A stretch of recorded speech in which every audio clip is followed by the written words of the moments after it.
कि जमीयत के सदर, ईदगाह के इमाम, जामिया मस्जिद के इमाम, उनको जवाबदारी नहीं है क्या कि मालेगांव में एक मदरसा तो भी चालू करे? तो क्यों नहीं चालू कर रहे? क्यों उनको नहीं लगता कि मालेगांव शहर वालों को तालीम की जरूरत है? उनको नहीं लगता कि मालेगांव शहर को दुनियावी तालीम की जरूरत है? कुरैशी साहब, आसिफ शेख रशीद साहब, रब्बो भाई, आसिफ अलवेला, अफरोज भाई, परवेज भाई और तमाम मेरे सामने बैठे हुए मेरे दोस्त बुजुर्गों और मां और बहनों, दरअसल आज ये इस स्कूल का उद्घाटन है और जैसा कि अभी मुझसे पहले कहा गया कि तालीम के मामले में मुख्तार कुरैशी सर मालेगांव में बहुत ही एक सक्सेसफुल स्कूल की लाइन से बोलो तो बहुत सक्सेसफुल आदमी है। हम लोग देखते हैं कि मालेगांव स्कूल में एडमिशन के लिए बहुत गर्दी रहती है और माशाल्लाह एडमिशन तो हो ही जाता है, लेकिन कुछ लोग रह भी जाते हैं।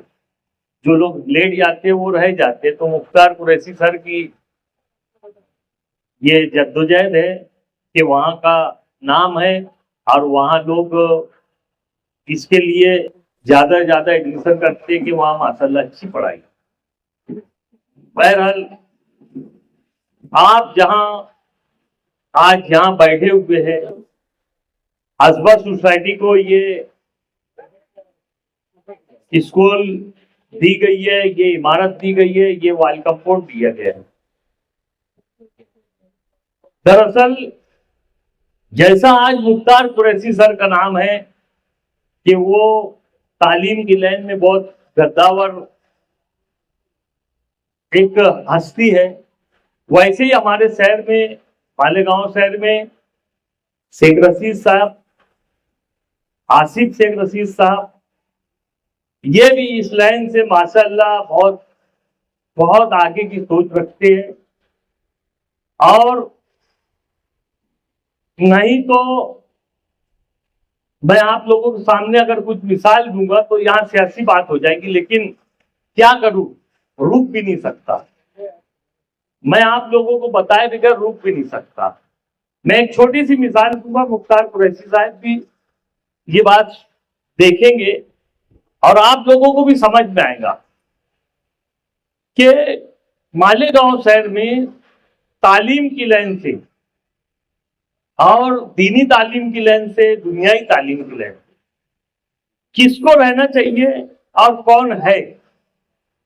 जैसे हमारे सामने बैठे हुए मौलाना जमील, ये रियाजुल जन्ना मदरसा चलाते हैं और ना जाने कितने रियाजुल जन्ना मदरसा इन्होंने चालू कर दिया। बहुत ज्यादा अरसे से ये काम नहीं कर रहे, लेकिन मैं समझता हूँ जो भी 10, 15, 20 साल से काम कर रहे हैं, मालेगांव शहर में आज हजारों हजारों लड़की लड़के इनके पास तालीम हासिल कर रहे हैं, दीनी और दुनियाई तालीम हासिल करने के लिए हसबा सोसाइटी यहाँ स्कूल चालू कर।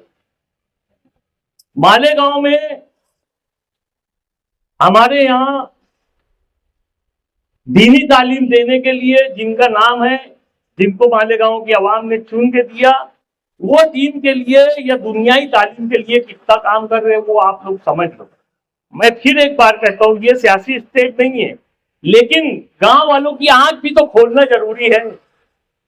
गांव वालों को ये बताना भी तो जरूरी है कि तालीम की जिम्मेदारी किसकी है और तालीम के लिए इमारत कौन बना रहा है, ये वॉल कंपाउंड कौन कर रहा है, कौन हसबा सोसाइटी का मदद कर रहा है। ये इतनी बड़ी इमारत, मैं समझता हूँ 1 करोड़ रुपए की इमारत, ये वॉल कंपाउंड कम से कम 50 लाख रुपये का है। ये जमीन, इतनी बड़ी जमीन, इतना खुला मैदान, ये हसबा सोसाइटी वालों की जद्दोजहद से, हसबा सोसाइटी वालों की मेहनत से, हसबा सोसाइटी वालों को काम देख के आसिफ शेख रशीद ने जब ये देखा कि यार ये काम करने वाले बच्चे हैं, इनको पूरी इमारत बना के पूरा वॉल कंपाउंड करके ये वॉल कंपाउंड उनको दे दिया कर ले, यहाँ पे बच्चों को तालीम दो।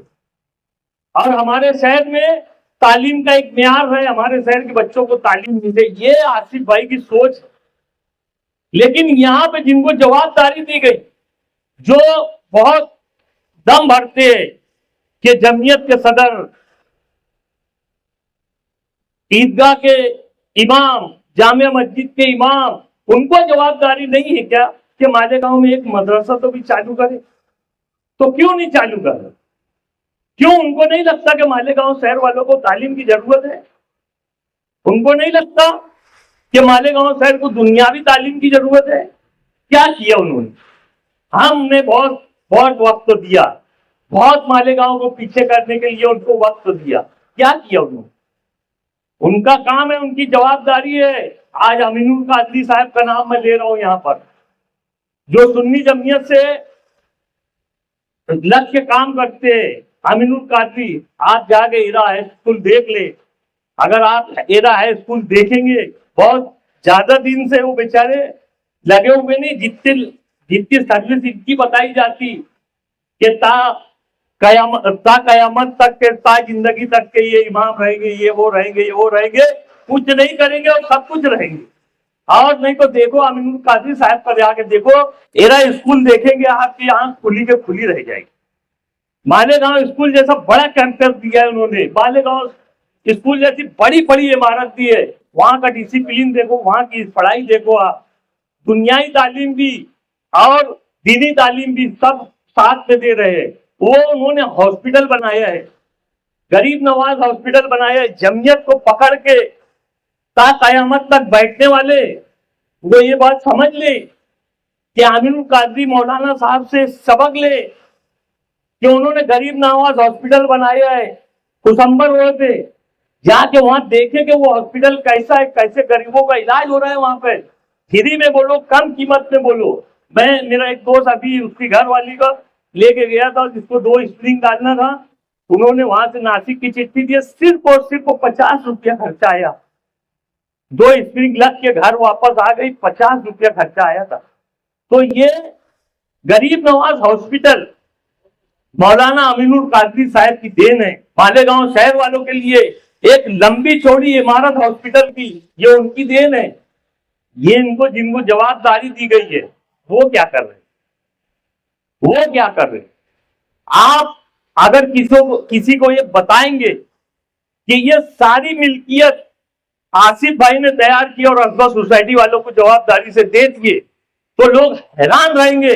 जो स्कूल के जिम्मेदार है, जवाबदार है, अगर जिस दिन वो यहाँ आएंगे, आज मुख्तार कुरैशी सर भी ये सोच रहे होंगे कि इतनी बड़ी इमारत आसिफ भाई ने असबा वालों को दी है, असबा वालों की काबिलियत देख के दी है, असबा वालों की मेहनत देख के दी है। तो ये बहुत बड़ी बात है। आसिफ भाई ने यहाँ पर स्कूल चालू करवाया, स्कूल बना के दिया। इस मोहल्ले वाले, इस वार्ड वालों की अब जिम्मेदारी है कि ये स्कूल को संभाले और ये स्कूल को चलाए। असबा सोसाइटी वाले अलग अलग काम करते हैं, बहरहाल वो हर फील्ड में लगे रहते हैं, चाहे तालीम का मसला हो या सोशल वर्करिंग का मसला हो या सोशल काम का मसला हो, तो असबा सोसाइटी वाले दिन रात इसमें लगे रहते हैं।